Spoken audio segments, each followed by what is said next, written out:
यह एक ऐसी कहानी है जो मरने के बाद भी अपने प्रेम को नहीं भूलता, मरने के बाद भी साथ निभाता है।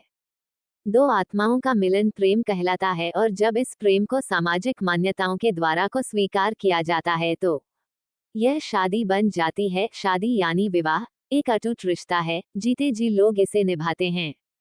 लेकिन कुछ ऐसे भी जोड़े हैं जो मरने के बाद भी अपने जीवन साथी का साथ नहीं छोड़ते और ऐसी ही घटना से प्रेरित होकर एक डरावनी कहानी पर मनोरंजक कहानी है भूत की पत्नी आपके लिए प्रस्तुत है। मुझे आशा है कि यह कहानी आपको जरूर पसंद आएगी। पूनम बड़ी हो चुकी थी और अब उसके माता पिता को उसकी शादी की चिंता हो रही थी। हालांकि पूनम बहुत अच्छी लड़की थी जिसके लिए कई अच्छे लड़कों के रिश्ते आ रहे थे, जिनको लेकर पूनम के परिवार में विचार विमर्श चलता रहता था। एक दिन पूनम की मौसी एक अच्छे लड़के का रिश्ता लेकर आती है। लड़की की फोटो बहुत ही सुंदर थी जिसे देखते ही पूनम के माता पिता मोहित हो जाते हैं और वह तय कर लेते हैं कि इसी लड़की से पूनम की शादी करेंगे। पूनम को भी लड़का अच्छा लग रहा होता है। पूनम की मौसी लड़के वालों को रिश्ते के लिए हाँ कर देती हैं और अगले ही दिन लड़के के परिवार को आमंत्रित किया जाता है ताकि लड़का और लड़की एक दूसरे से मिलकर बात कर सके। अगले दिन जैसे ही लड़के वाले आते हैं, पूनम की नजर लड़के पर पड़ती है और वह पहली ही नजर में उसे अपना दिल दे बैठती है। पूनम के घर में लड़के वालों का जबरदस्त स्वागत किया जाता है। दोनों परिवारों के बीच में रिश्ते की बात तय होते ही दोनों की धूमधाम से शादी कर दी जाती है। शादी के बाद लड़का पूनम को लेकर शहर चला जाता है। शहर में वह कंपनी के मकान में रहता था। दोनों की शादीशुदा जिंदगी खुशनुमा चलने लगती है। पूनम अपने पति को बहुत प्यार करने लगी थी। ऐसा लग रहा था मानो पूनम को 7 जन्म की खुशियां एक ही जन्म में मिल गई हो। एक दिन पूनम और उसका पति फिल्म देखने थिएटर जाते हैं। दोनों पूरा दिन खूब मजा करते हैं, लेकिन जैसे ही वह वापस लौट रहे होते हैं, अचानक एक कार पूनम के पति को जोरदार टक्कर मार के चली जाती है। वह तुरंत अपने पति को उठाती है और उससे पूछती है कि आपको कहीं चोट तो नहीं लगी। पूनम का पति मुस्कुराते हुए पूनम के साथ चलने लगता है। पूनम अपने पति के साथ घर आ जाती है। रात हो चुकी थी और दोनों बाहर से खाना पीना करके आए थे। सारा दिन दोनों ने खूब मजे किए, लेकिन पूनम बहुत थक चुकी थी, इसलिए वह आते ही अपने घर में सो जाती है। सुबह उठते ही वह अपने पति के लिए चाय नाश्ता बनाती है और अपने पति को उठाने जाती है, लेकिन वह पहले से ही जाग रहा होता है। पूनम अपने पति के सामने चाय नाश्ता लाकर रख देती है और अपने काम में लग जाती है। कुछ देर बाद जैसे ही पूनम वापस आती है तो चाय और नाश्ता वैसे ही रखे होते हैं। पूनम के पति ने उसे हाथ तक नहीं लगाया था। वह अपने पति से बोलती है, यदि आपको चाय नहीं पीनी थी तो आप मना कर देते, बर्बाद क्यों करवा दिया। पूनम का पति कहता है, कोई बात नहीं, मेरे लिए खाना मत बनाना, आज मेरा मूड नहीं है। पूनम का पति तैयार होकर अपने ऑफिस के लिए निकल जाता है। सारा दिन पूनम अपने घर में काम करती और अपने पति का इंतजार करती रहती। 2 दिन गुजरते ही पूनम के घर के दरवाजे पर कोई आवाज लगाता है। पूनम दरवाजा खोलती है। सामने उसी कंपनी का चौकीदार खड़ा होता है जिसमें पूनम का पति काम करता है। चौकीदार पूनम से पूछता है, मैडम 2 दिनों से सर ऑफिस नहीं आए हैं, उनकी तबीयत खराब है क्या? मुझे मैनेजर साहब ने भेजा है। पूनम को आश्चर्य होता है क्योंकि उसका पति तो रोज तैयार होकर ऑफिस के लिए निकल जाता था, फिर वो ऑफिस कैसे नहीं पहुंचा। चौकीदार के जाते ही पूनम अपने पति के घर लौटने का इंतजार करने लगती है। शाम को पूनम के पति घर आता है। वो उनसे पूछती है, आप ऑफिस के बहाने से कहाँ जाते हैं? पूनम का पति उसे यहाँ वहाँ की बातों में घुमाकर अपने कमरे में चला जाता है। अगली सुबह पूनम अपने घर के दरवाजे पर दूध ले रही होती है। तभी चौकीदार फिर से आ जाता है और कहता है, क्या साहब अभी तक नहीं आए? पूनम कहती है, वह तो अंदर बैठे हैं, जाओ मिल लो। चौकीदार घर के अंदर पहुंच जाता है। वह चारों तरफ देखता है, उसे कुछ नजर नहीं आता। पीछे से पूनम दूध लेकर आ जाती है। चौकीदार पूनम से कहता है, कहाँ हैं साहब? पूनम कहती हैं, अंधे हो गए हो क्या? तुम्हारे सामने ही तो बैठे हैं। लेकिन चौकीदार को पूनम पागल लग रही थी क्योंकि सामने कोई नहीं बैठा था। दरअसल उस रात जो कार एक्सीडेंट हुआ था उसमें पूनम के पति की जान जा चुकी थी। चौकीदार पूनम से दोबारा कहता है, मैडम वहां कोई नहीं बैठा है, लेकिन पूनम चौकीदार को चिल्लाते हुए अपने पति को जाकर पकड़ लेती है और कहती है, ये देखो इतना बड़ा इंसान, तुम्हें नजर नहीं आ रहा?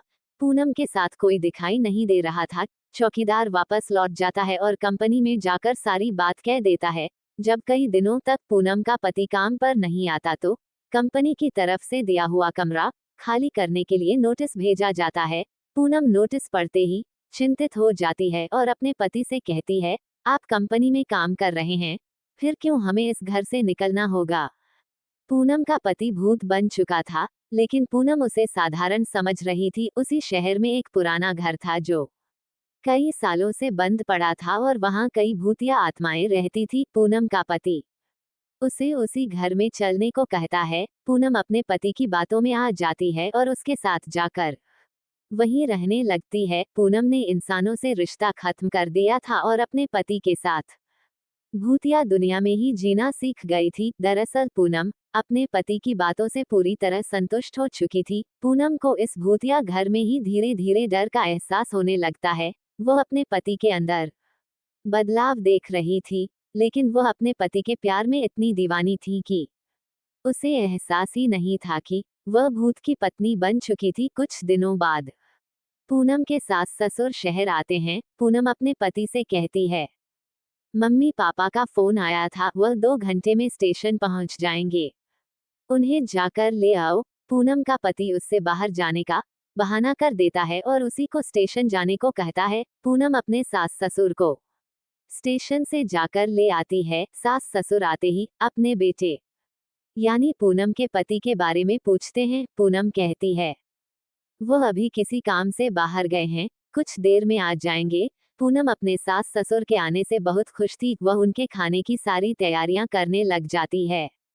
लेकिन शाम होने के बाद भी जब पूनम का पति घर नहीं आता तो सभी चिंतित हो जाते हैं। पूनम के पति का फोन घर में ही रखा रहता था, इसलिए वह उससे संपर्क नहीं कर पा रही थी। पूनम के साथ उसके सास ससुर भी अपने बेटे से मिलने का इंतजार कर रहे थे। पूरी रात गुजर जाती है, लेकिन पूनम का पति घर नहीं आता। सभी परेशान होकर उसका इंतजार करते रहते हैं। पूनम के ससुर उससे पीने के लिए पानी मांगते हैं और जैसे ही पूनम उनके लिए पानी लेने जाती है, उसे अचानक उल्टियां होने लगती है। पूनम को उल्टी करता देख उसकी सास उसके पास आकर उसका हाल चाल पता करती है। बुजुर्गों का अनुभव विज्ञान से भी अधिक माना जाता है, इसलिए पूनम की सास उसे तुरंत बता देती है, लगता है तुम माँ बनने वाली हो बेटी। पूनम माँ बनने की बात सुनते ही मुस्कुराने लगती है। पूनम ये बात अपने पति को बताने के लिए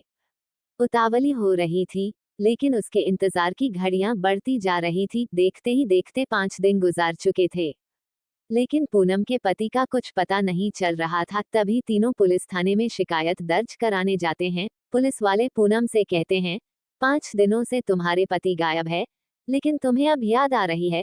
पूनम ने जवाब देते हुए कहा, सर वो ऐसा 1-2 बार और कर चुके हैं, इसलिए मैं इसे सामान्य घटना समझ रही थी, लेकिन जब 5 दिनों से उनका पता नहीं चला तो मुझे लगा हो सकता है वो कोई खतरे में हो। पुलिस पर रिपोर्ट दर्ज कर लेती है और जांच पड़ताल शुरू कर देती है।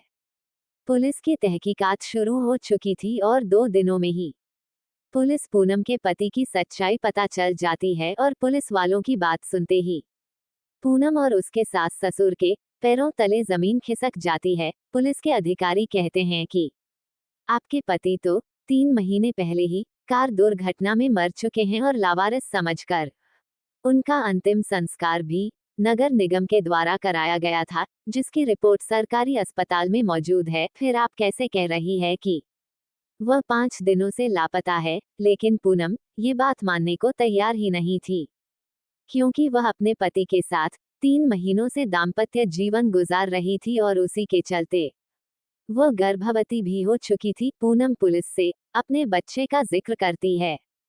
जैसे ही पुलिस को ये बात पता चलती है कि उस मरे हुए इंसान का बच्चा पूनम के गर्भ में है, तो वह पूनम से कहते हैं, आप बच्चे का चेकअप करवा दीजिए, उसके डीएनए रिकॉर्ड से हमें पता चल जाएगा कि ये बच्चा आपके पति का है और उनके मरने के बाद यह आपके गर्भ में आया है, तभी आपकी बात पर सभी को भरोसा होगा। पुलिस वालों को पूनम के चरित्र पर शक था, इसलिए वह इस परीक्षण की मांग कर रहे थे। पूनम को सरकारी अस्पताल लाया जाता है और वहां बच्चे का परीक्षण किया जाता है, और जैसे डॉक्टरों के पास बच्चे की रिपोर्ट आती है तो उनके पसीने छूट जाते हैं, क्योंकि बच्चा साधारण नहीं था, वह 2 महीने का था।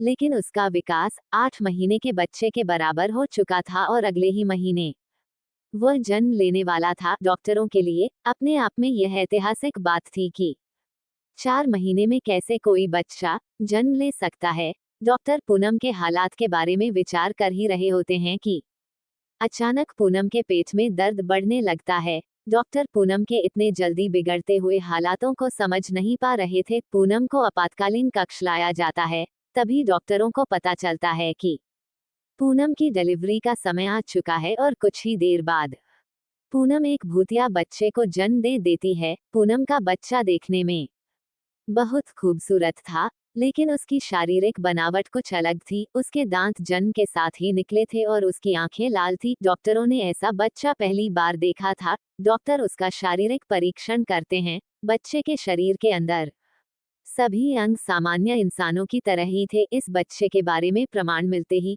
पुलिस को यकीन हो जाता है कि पूनम सही कह रही थी, ये बच्चा उसी के पति का है। पुलिस ने अपने जीवन में ये पहला केस था जहां कोई भूत पिता बना था। पूनम को अपने पति के मौत की खबर पर यकीन नहीं था, लेकिन सभी के कहने पर उसने यह मान लिया था कि उसका पति अब इस दुनिया में नहीं है। इसलिए वह अपने बच्चे और सास ससुर के साथ अपने गांव वापस लौट जाती है और अपने भूतिया बच्चे के साथ अपने पति की याद में जीवन बिताने लगती है। ये उसके पति की आखिरी निशानी थी जिससे वो बहुत प्यार करती थी। सच्ची मोहब्बत में कितना दम होता है, मरने के बाद भी जिंदा रहती है।